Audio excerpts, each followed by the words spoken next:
saya akan menjelaskan tentang taksonomi tujuan pendidikan.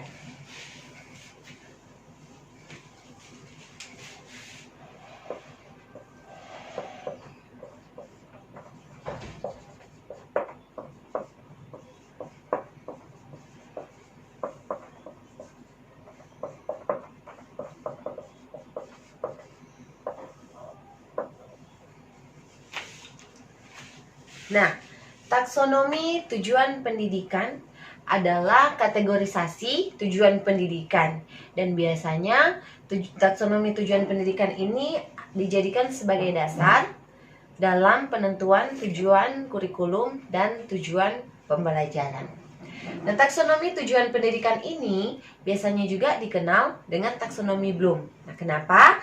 Karena orang pertama yang mengemukakan tentang taksonomi tujuan pendidikan adalah Benjamin S. Bloom. Nah, taksonomi tujuan pendidikan ini dikategorikan di dalam 3 bagian atau 3 ranah, atau biasa juga dikenal dengan 3 domain. Nah, yang pertama adalah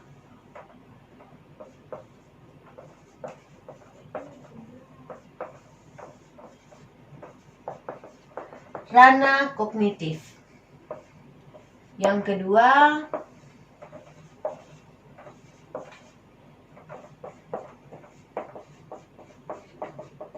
ranah afektif, dan yang ketiga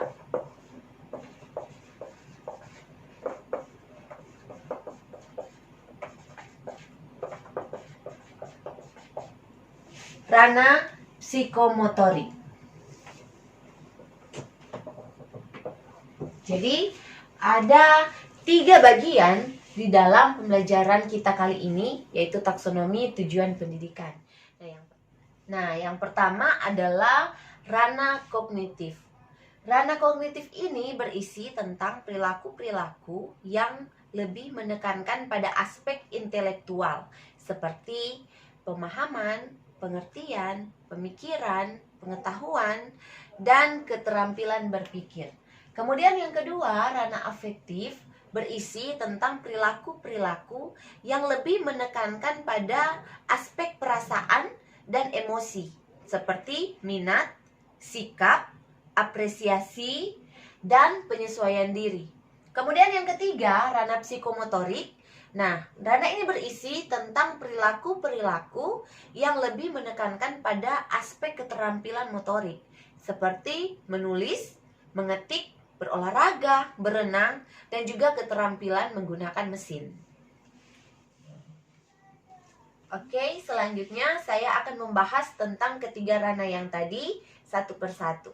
Dan yang pertama adalah ranah kognitif atau cognitive domain.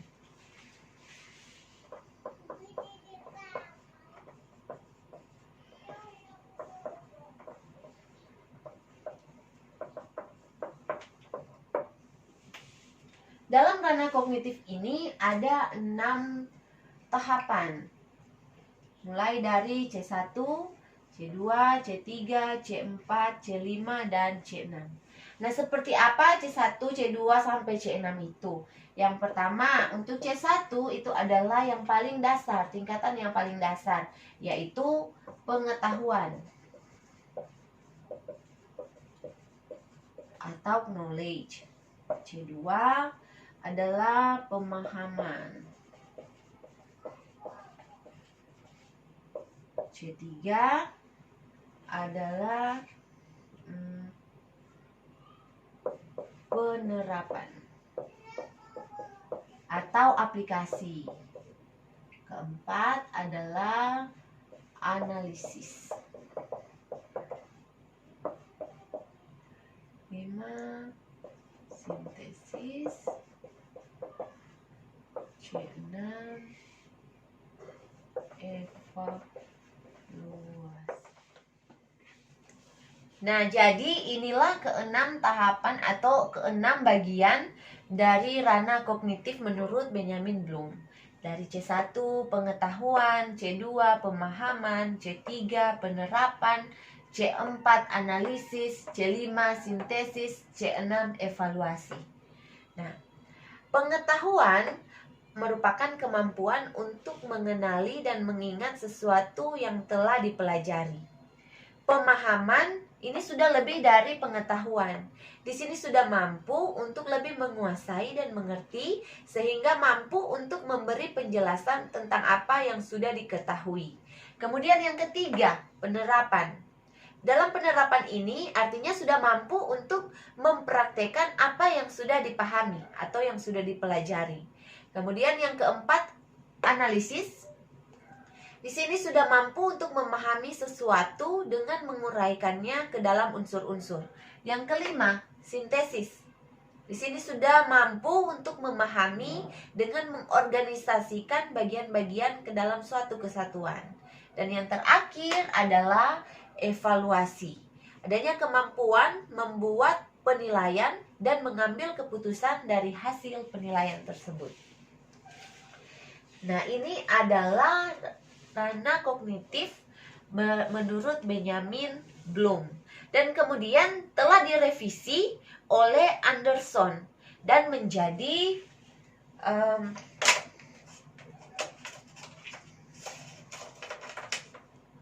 C1-nya menjadi ingatan,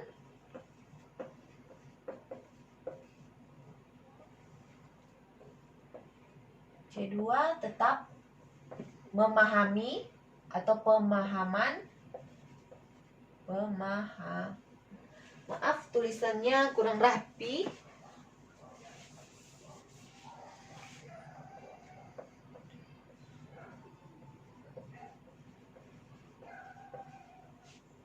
Yang ketiga,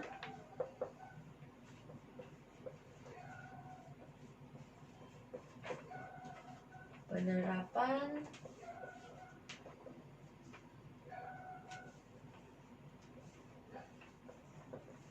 Analisis.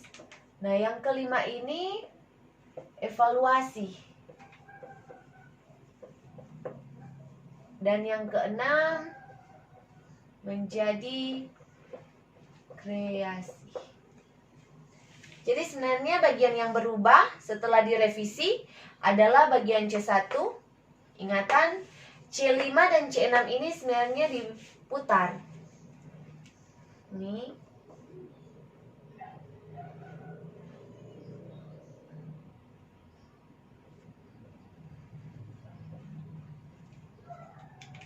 Jadi ini adalah ranah kognitif setelah direvisi oleh Anderson, tetapi tetap saja namanya taksonomi Bloom. Oke. Nah, bagaimana kita membuat soal-soal yang menyangkut tentang C1 sampai C6 ini? Nah, contohnya ketika saya menunjukkan suatu gambar, misalnya gambar ini, dan saya bertanya, gambar apakah ini? Tentu saja kita yang sudah melihatnya akan berkata, oh itu adalah mobil. Ya, mobil. Karena sesuai dengan apa yang sudah biasa kita lihat, kita mengingat kalau ini adalah gambar mobil. Nah, ini adalah bagian C1. Kita mengingat dari apa yang sudah pernah kita lihat atau yang sudah pernah kita pelajari. Kemudian yang kedua, tahap yang kedua C2, pemahaman. Ketika kita melihat mobil, kita juga tahu apa itu mobil, apa fungsinya, dan lain-lain sebagainya. Kita lebih memahami, bukan hanya sekedar tahu bahwa itu adalah mobil. Kemudian yang ketiga, penerapan. Nah, pada tahap ini, itu kita sudah mampu untuk menggunakan atau bagaimana cara atau langkah-langkah untuk mengoperasikan mobil tersebut. Kemudian yang keempat, analisis. Nah, ternyata dari analisis kita bisa melihat ada berbagai jenis mobil. Nah, dari berbagai jenis mobil ini kita sudah mampu untuk melihat apa saja kelebihannya, apa saja kekurangannya, apa yang menjadi spesifik atau spesialnya di mobil tipe A, atau tipe B, tipe C, dan seterusnya. Kemudian evaluasi. Nah, pada tahap evaluasi dalam C5 ini kita sudah bisa melihat. Misalnya, dari apa yang sudah kita analisis sebelumnya, kita melihat, oh lebih bagus mungkin mobil yang dengan model begini, dengan kecepatan yang begini, mungkin lebih bagus lagi kalau dibuat desain begini. Itu contoh. Kemudian dikreasikan. 6. Nah, tahap ini tahap yang paling kompleks, paling tinggi. Sudah bisa menciptakan sesuatu. Misalkan dari apa yang sudah terjadi, itu dari evaluasi yang sudah kita pikirkan di dalam evaluasi, itu berkembang sehingga menjadi sesuatu yang baru, atau bisa disintesis dari sesuatu yang sudah pernah kita ketahui dan diperbarui menjadi sesuatu yang lebih baik. Nah, itu sudah masuk di tahap kreasi.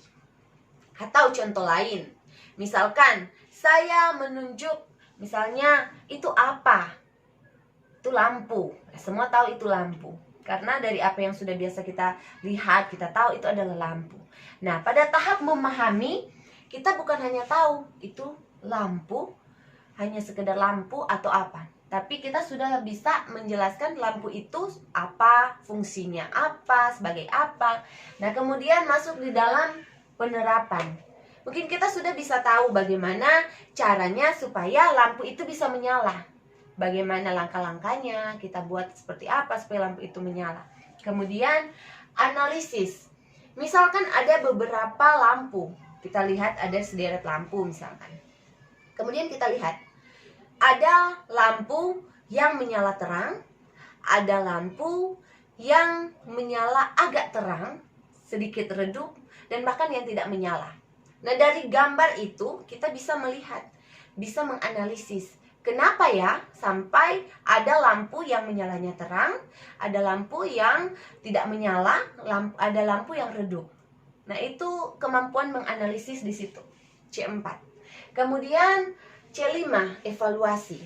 Nah, misalkan kita melihat lampu dipasang menyala. Kemudian kita lihat analisis, oh lampunya sangat menyala terang. Kemudian dievaluasi. Loh, ini tidak bagus untuk mata. Misalnya tidak bagus untuk dilihat, membuat mata menjadi sakit.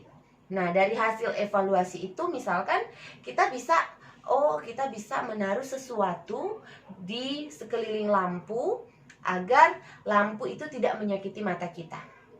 Kemudian masuk di C6, kreasi. Nah, mungkin bisa saja dari hasil evaluasi dan lain-lain yang di bawah ini, kemudian bisa saja menemukan sesuatu yang baru, misalkan lampu yang bisa menghemat listrik, atau lampu yang bisa menangkap nyamuk, dan lain-lain sebagainya. Jadi ini merupakan tahapan-tahapan bagaimana atau kemampuan-kemampuan, peningkatan kemampuan dari C1 sampai dengan C6.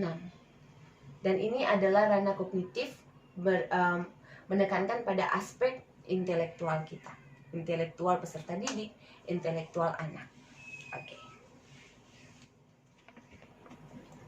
Nah, jadi inilah ke-6 tahapan atau 6 proses berpikir yang termasuk di dalam ranah kognitif. Nah, dari C1 sampai C6 ini kita bisa melihat ada dimensi proses berpikir. Nah, ada 3 levelnya. Level 1, level 2, dan level 3. Nah, untuk level 1 adalah pemahaman. Level 2 penerapan, dan yang ketiga adalah penalaran. Jadi, ada 3 level dimensi proses berpikir. Untuk level 1, ini level 1 ada C1 dan C2. Jadi ini level 1.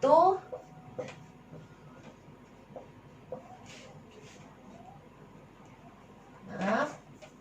Jadi level 1 adalah pemahaman.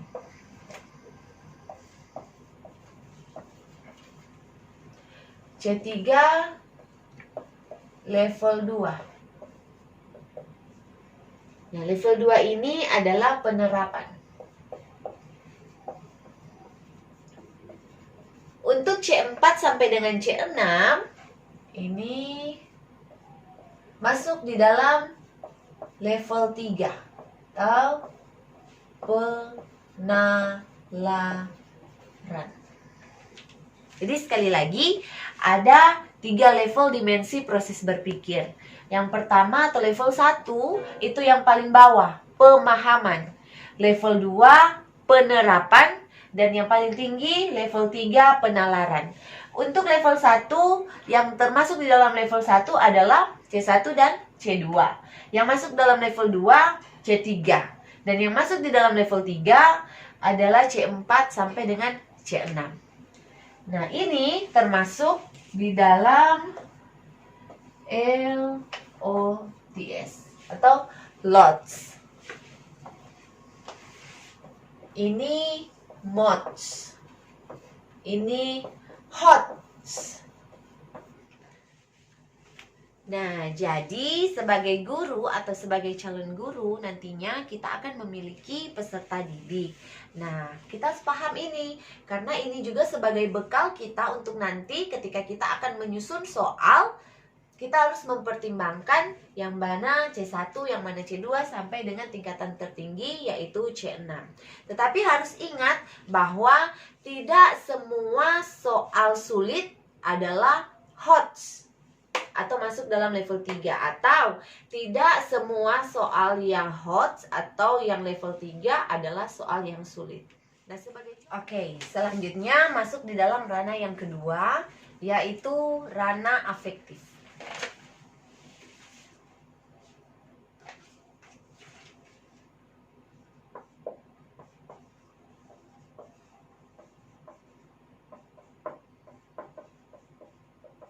Ranah afektif atau affective domain. Nah, di dalam ranah afektif ini ada 5 tingkatannya.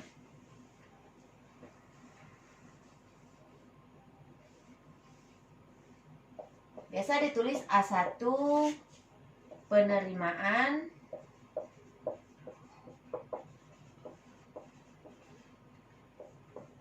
A2 tanggapan,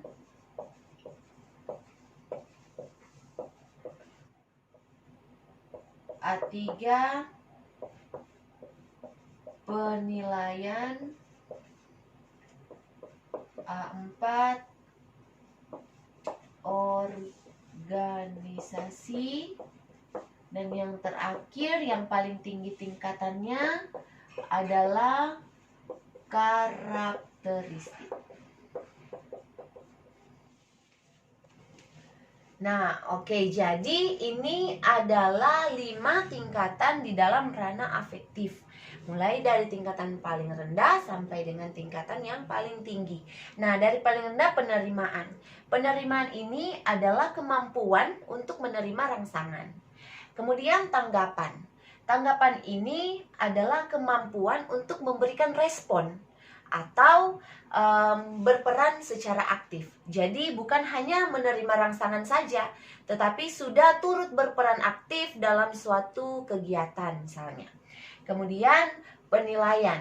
Nah, penilaian di sini adalah kemampuan atau sudah mampu untuk menentukan nilai-nilai dari suatu rangsangan. Jadi sudah bisa menentukan yang baik ataupun yang tidak baik terhadap suatu objek atau suatu peristiwa atau suatu kejadian tertentu. Kemudian organisasi. Nah, ini kemampuan membentuk sistem nilai dan budaya organisasi, kemudian mengharmonisasikan perbedaan-perbedaan nilai. Kemudian yang terakhir adalah karakteristik. Nah, di sini maksudnya adalah sudah ada kemampuan atau kemampuan untuk mengendalikan perilaku yang berdasarkan dengan nilai tadi yang sudah diorganisasikan. Jadi nilai-nilai yang sudah diorganisasikan tidak hanya menjadi sekedar pedoman saja, tetapi sudah mampu untuk menjadikan itu sebagai pribadi di dalam kehidupan sehari-hari. Nah, oke, sekarang kita masuk di dalam bagian yang ketiga, yaitu ranah psikomotorik.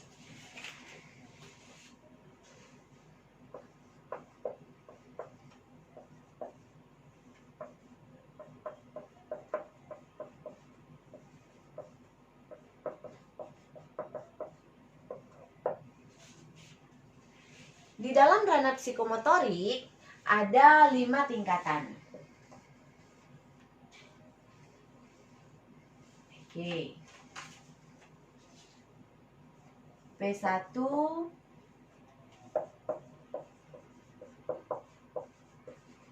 peniruan. P2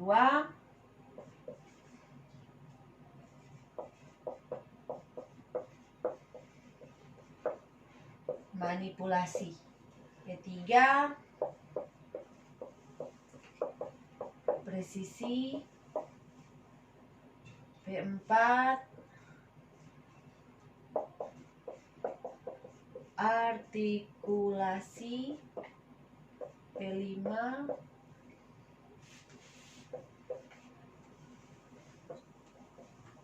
naturalisasi.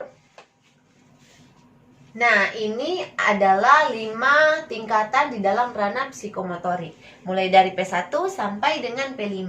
P1 peniruan. Nah, maksudnya di sini ialah mampu untuk menunjukkan tingkah laku meniru atau sesuai dengan contoh. Nah, misalkan ada seorang anak, dia akan melihat seekor bebek berjalan. Kemudian dia akan meniru bagaimana cara bebek itu berjalan. Nah, seperti itu. Kemudian manipulasi. Nah, manipulasi ini adalah suatu perilaku yang mampu menampilkan sesuatu menurut atau sesuai dengan petunjuk. Kemudian yang ketiga, presisi. Nah, presisi ini sudah mampu untuk memberikan respon yang lebih terkoreksi sehingga sudah meminimalisir kesalahan-kesalahan. Kemudian yang keempat adalah artikulasi. Nah, ini sudah mampu untuk mengordinasikan suatu rangkaian gerakan dengan membuat urutan yang tepat dan mencapai sesuatu yang diharapkan. Kemudian yang kelima adalah naturalisasi. Nah, ini sudah semakin terampil sehingga ini sudah menurut atau sesuai dengan tingkah laku yang ditampilkan dengan paling sedikit mengeluarkan energi fisik dan psikis. Nah, demikianlah pembahasan tentang taksonomi tujuan pendidikan. Terima kasih sudah memilih video ini sebagai bahan untuk pembelajaran. Dan sampai bertemu di video selanjutnya.